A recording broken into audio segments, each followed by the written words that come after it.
તાંબૂલ દાન વ્રત. આ વ્રત અને દાન ગમે ત્યારે કરી શકાય છે.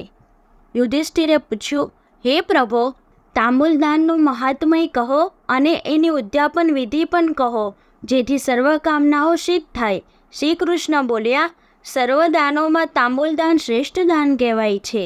તાંબૂલ દાન કરવાથી આનંદ, દીર્ઘાયુષ્ય, પ્રફુલ્લતા, ધન આદિથી સૌભાગ્ય અને વિદ્યાલાભ એ 5ની પ્રાપ્તિ થાય છે.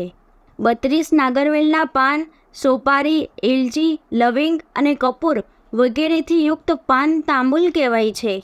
અથવા એમાંથી જે દ્રવ્ય પ્રાપ્ત હોય તે સર્વશ્રેષ્ઠ બ્રાહ્મણોને આપવા. બ્રાહ્મણ ના હોય તો સુવાસિનીને આપવું, અને તે પણ ન મળે તો તાંબૂલ કુમારિકાને આપવું. શુભ માસમાં શુભ નક્ષત્રવાળો શુભ દિવસે પોતાનો વૈભવ અનુસાર ઉદ્યાપન કરવું. એ દિવસે 12 શ્રેષ્ઠ બ્રાહ્મણો અને તેમની પત્નીઓની પૂજા કરવી.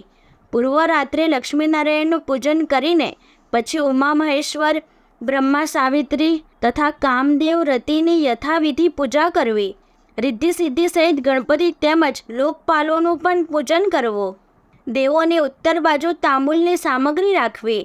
પુરુષોત્તમાય નમઃ, સાંગરપાણય નમઃ, ગરુડધ્વજાય નમઃ, અનંતાય નમઃ, યજ્ઞપુરુષાય નમઃ, પુંડરીકાક્ષાય નમઃ, નિત્યાય નમઃ, વેદગર્ભાય નમઃ, ગોવર્ધનાય નમઃ, સુબ્રમણ્યાય નમઃ, શૌરિણે નમઃ, ઈશ્વરાય નમઃ.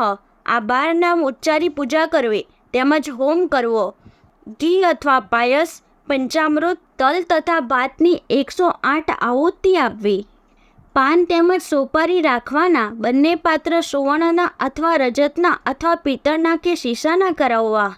સર્વ શોભાથી યુક્ત સુડી લોઢાની તૈયાર કરાવવી. ચંદન, પુષ્પ આદિ ઉપચારોથી એની પૂજા કરવી. પછી પૂર્ણાહુતિ કરી બ્રાહ્મણોને ભોજન કરાવી સંતુષ્ટ કરવા. જે મનુષ્ય ભક્તિ ભાવથી રુચિર તાંબૂલ બ્રાહ્મણને આપે છે એ મેધાવી, પ્રાજ્ઞ, સુભગ અને દર્શની થાય છે. સોપારીથી બ્રહ્મા તૃપ્ત થાય છે. પાનથી ભગવાન વિષ્ણુ તૃપ્ત થાય છે.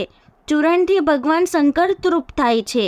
અને ખદીરથી કામદેવ તૃપ્ત થાય છે. કપૂર, એલચી, લવિંગ, જાયફળ વગેરેથી ઇન્દ્ર આદિ લોકપાલો તૃપ્ત થાય છે.